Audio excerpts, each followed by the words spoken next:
নমস্কার, মুসলমান ভাইদের জন্য সালাম। সবাইকে শুভ বিকাল। প্রত্যেক দিনের মতন আজকেও একটা নতুন ভিডিও নিয়ে আপনাদের মাঝে উপস্থিত হয়েছি।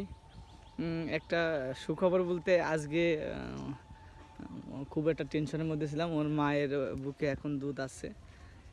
বাবু এখন খুব আর কি সুস্থ, আপনাদের দোয়া আশীর্বাদে এখন অনেক সুস্থ আছে। সবাই আমার ইউটিউব চ্যানেলটাকে অবশ্যই সাবস্ক্রাইব করবেন, লাইক করবেন, শেয়ার করবেন। যারা এখনও আমার ইউটিউব চ্যানেলটাকে সাবস্ক্রাইব করেন নাই তারা অবশ্যই প্লিজ সাবস্ক্রাইব করে দিবেন। আর প্রত্যেক দিন আপনাদেরকে নতুন নতুন ভিডিও দিব। এদিকে বন্ধুরা দেখতে পাচ্ছেন মনি তার যেটা মশার কোলে যাচ্ছে, আর এদিকে মনির বড় মা যেটার কোলে দিয়ে দিচ্ছে মনির। আমার বদ্দার হাত পাও খুব কাঁপতেছিল, ছোট মনি তো কোলে নিতে পারছিল না, তাই আমার বৌদি দাদার কোলে দিয়ে দিল। আর পাশে যে দাঁড়িয়ে আছে এলো আমার বাগনি সবাই আসছে দেখতে।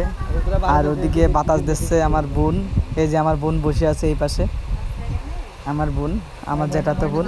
আর এলো আমার বৌদি, আর এলো আমার দাদা মনির দেখতে আসছে। এদিকে হলো আমার ভাস্তি সায়ন। সবাই আমার মেয়ের জন্য আশীর্বাদ করবেন, দোয়া করবেন। তা আমার দাদা বৌদি আমার বোন আছে, সেটাও আপনাদেরকে একটু ভিডিও করে দেখানোর চেষ্টা করলাম। আর ওদিকে মনির মা বসে আছে ওইভাবে, ও তো সেলাই করছে, তো সিজার করছে, এই কারণে উঠতে খুব কষ্ট। আর এদিকে বাছুর নতুন গায়ে বিয়েছে, তা আসলে বাছুরের সাথে একটু দুষ্টুমি করতে যাচ্ছে। আর ওর মা হলো একশো খেপে যাচ্ছে, মনে করতেছে কি ওর বাছুর নিয়ে যাচ্ছে, ঠিক আছে, এমন মনে করতেছে। তা ওর মা খুব রাগে মাগে অস্থির, ওর মা মনে করতেছে বাছুর নিয়ে চলে যাবো, ঠিক আছে। ওই দেখেন ওর অবস্থা কি। তারপরে মনে করলাম যে একটু দুধ খাই, তা আসলে এখন হলো দুধ খাবে, আপনারা দেখতে পাবেন।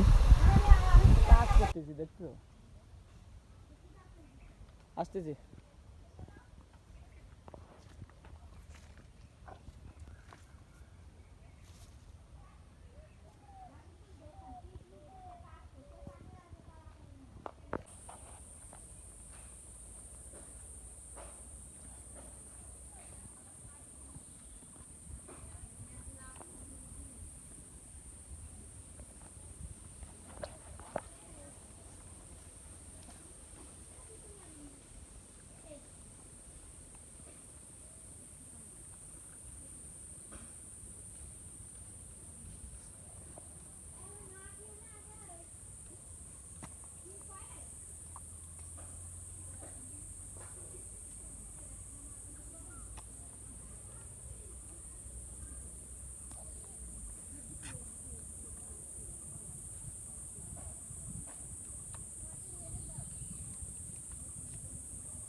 আজকের মতন ভিডিওটা এখানে শেষ করছি। সবাই সুস্থ থাকবেন, ভালো থাকবেন।